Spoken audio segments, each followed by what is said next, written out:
Digital transformations are notorious for going way over budget. In many cases, they go double or even triple over budget, and it doesn't need to be this way. So today I'm going to share with you the secrets on how you can save a lot of time and money on your implementation project.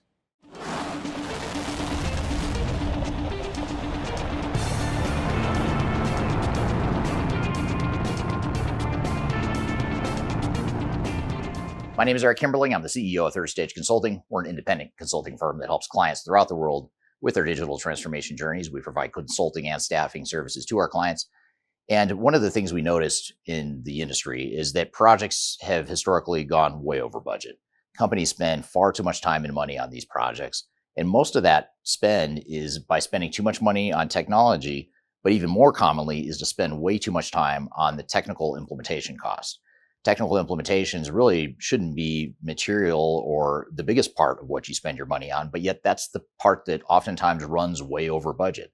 So what is it that companies are doing wrong? How can they save time and money, and how can they rein in the spending? And in today's day and age, the good news is there's a lot of ways you can save money in doing so. And be sure to stick around to the end of the video, because the fifth thing I'm going to share with you is actually the most important, but I'm going to talk about the first four to begin with, and it'll culminate in what I consider the most important thing that you need to do to save the most time and money you possibly can on your implementation. Before we dive too far into today's content, I want to share a little bit of information about Third Stage Consulting and who we are. Third Stage Consulting Group is an independent, technology agnostic provider of consulting services to help clients through their digital transformations. We help with digital strategy and software selection, as well as implementation planning.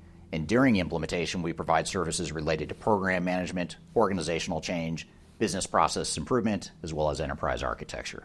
These are just some of the services we provide. We have offices in North America as well as Europe and Asia Pacific. So if you'd like to learn more, I encourage you to check out our resource center, which includes a number of resources that will help you through your digital transformation, and you can access that for free using the QR code here or the links below. You can also reach out to me directly if you'd like to discuss your digital transformation and brainstorm ideas on how to improve where you're headed on your journey. Now let's jump back into today's content. One of the first things you can do to ensure that you save as much time and money as possible on your implementation is to establish an enterprise program management office, or an EPMO. And the reason this is so important is because you can't rely on your software vendors or your system integrators or even your outside consultants to establish that PMO for you.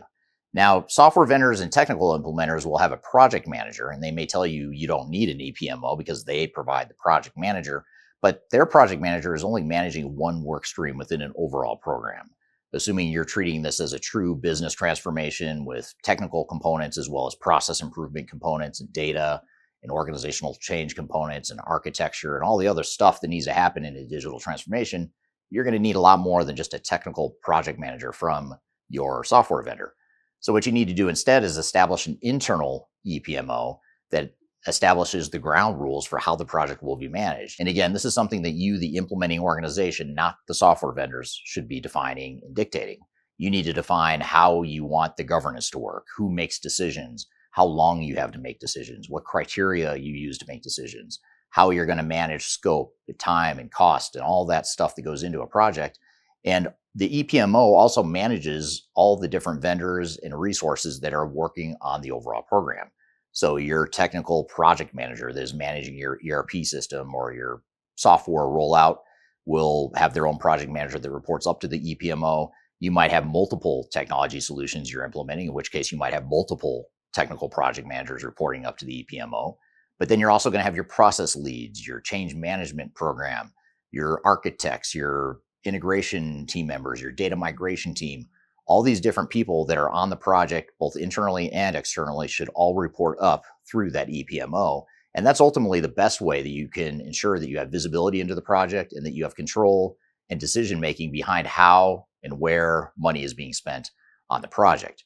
Too often, the system integrators act as sort of the fox guarding the hen house, where they provide the project manager who's telling you everything's fine, everything's green on the status report, and that everything's on time and on budget until it's not. And so you need to have the EPMO that doesn't have that conflict of interest that a technical resource might have, someone that's only looking out for your best interests. And this is something that we provide to our clients, both on our consulting side of the business as well as our staffing side of the business. As consultants, we help clients establish the EPMO. On the staffing side, we even provide some of those PMO resources that they can use internally to manage the project themselves. So establishing the EPMO is one of the best ways you can save significant amounts of budget and time on your digital transformation initiatives.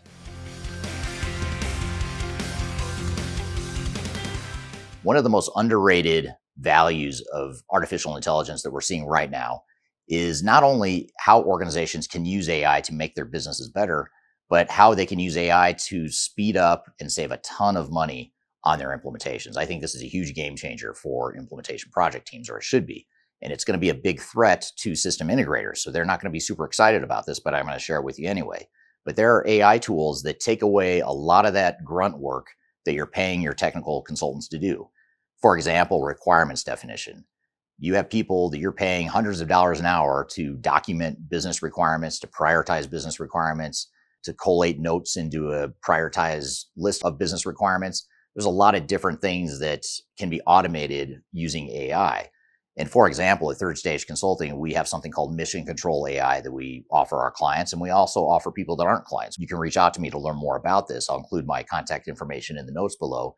But Mission Control AI is a way to gather requirements real time while meetings are happening.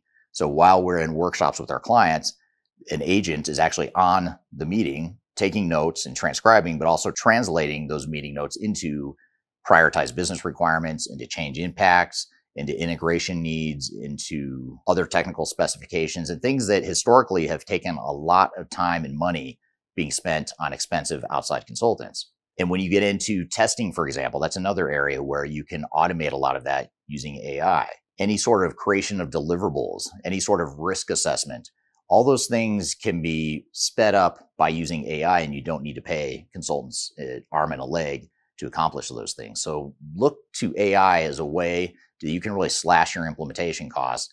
And if your technology partners are not using AI in some material way that proves that they're saving you a lot of time and money, then I would look for one that can do that for you.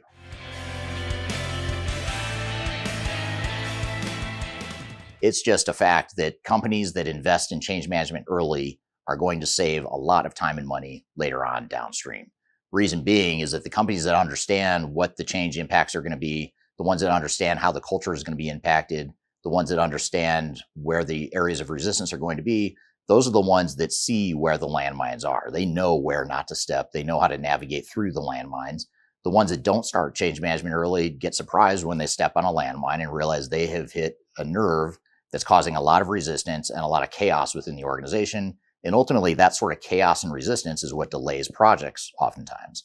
So the more you can get ahead of that early on and understand what the change impacts are and what the change strategy is going to be to address those change impacts, the better off you're going to be. So starting change management early is one of the best ways you can save time and money on your implementation project. And if you'd like to learn more about what exactly change management is and how to go about it, I encourage you to read our Guide to Organizational Change Management. You can download it for free by scanning the QR code right here or go to the links below.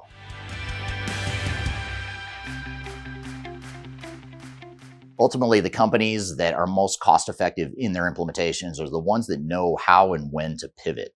What I mean by this is that no matter how well you plan early on in a project, at some point you're going to learn something you didn't know during the planning stage, or something's going to change.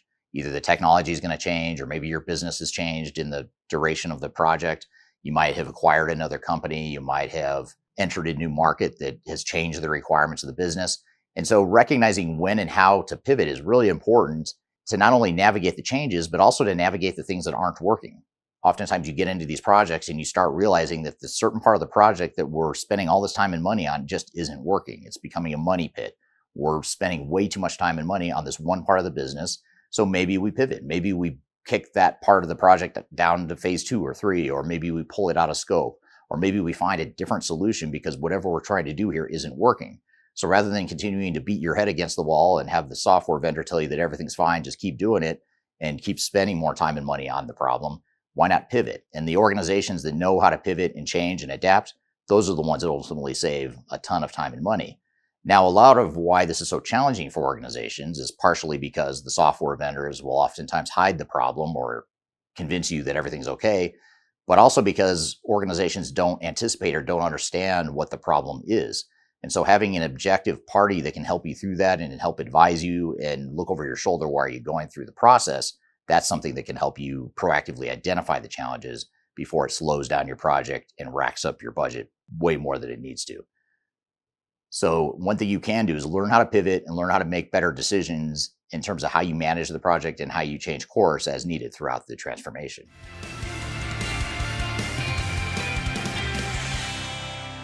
Now, if there's one thing that I can leave you with that I think is the most important thing I can leave you with, that is to establish an effective phase zero strategy. So in other words, make sure that before you start bringing in the army of consultants and before you start signing contracts for tons of software and stuff you may or may not need, do your phase zero homework up front. Define what your business blueprint is. Define your change strategy. Define what the architecture is going to look like. Define how you're going to integrate systems. Define how you're going to resource the project. Define what your EPMO is going to be, the enterprise program management that we talked about earlier. All of those things and more need to be included in your phase zero project. Now, this phase of the project may feel like you're slowing down. It may feel like you're spending extra money on the project, but what you're actually doing is investing more upfront to save exponentially more time and money later on. So if you truly want to optimize the cost of your project, and if you truly want to avoid all the gotchas and surprises and the aha moments that happen throughout a lot of projects, invest more time and money in phase zero because you're going to have a much better understanding of what you're getting yourself into. You're going to have a lot more confidence and ownership in the project because now you've taken the time to go through that process of defining your phase zero before you've brought in all the technical consultants and the software vendors and the technologies to support the project. It also gives you a lot more clarity on how you're going to make decisions. It ensures that you've got the resources in place, the governance in place, and all the things that are prerequisites to a successful implementation. Now, software vendors and system integrators are going to want you to start earlier than phase zero. They don't necessarily want you to take that time to spend on phase zero because guess what? You're deferring their revenue. You're pushing them off in their ability to make profit from you. So that's okay. Understandable why they'd want to make a profit from you, but doesn't mean it's the right thing for you. So make sure you take your time, go at your pace, and define that phase zero up front. Now, phase zero is something that a lot of clients hire us for, and oftentimes it's the first engagement we do for many of our new clients. So we've actually packaged a lot of our learnings from our past phase zero projects into a phase zero checklist. You can download that off our website by going to the QR code right here or go to the links below. So I hope this has provided you some guidance on how you can optimize the cost of your implementation and maybe slash it in half or maybe even more. And if you take these recommendations seriously and you seriously execute on these strategies, you will save considerable time and money on your implementation. And by the way, you'll also decrease the risk profile of your project, leading you to be more likely to be successful rather than likely to fail. So if you'd like to learn more about what makes a project successful versus a failure, be sure to read our Lessons from 1000 Digital Transformations book. It's a free download you can get on our website. Just scan the QR code right here, or you can go to the links below. So I hope you found this information useful and hope you have a great day.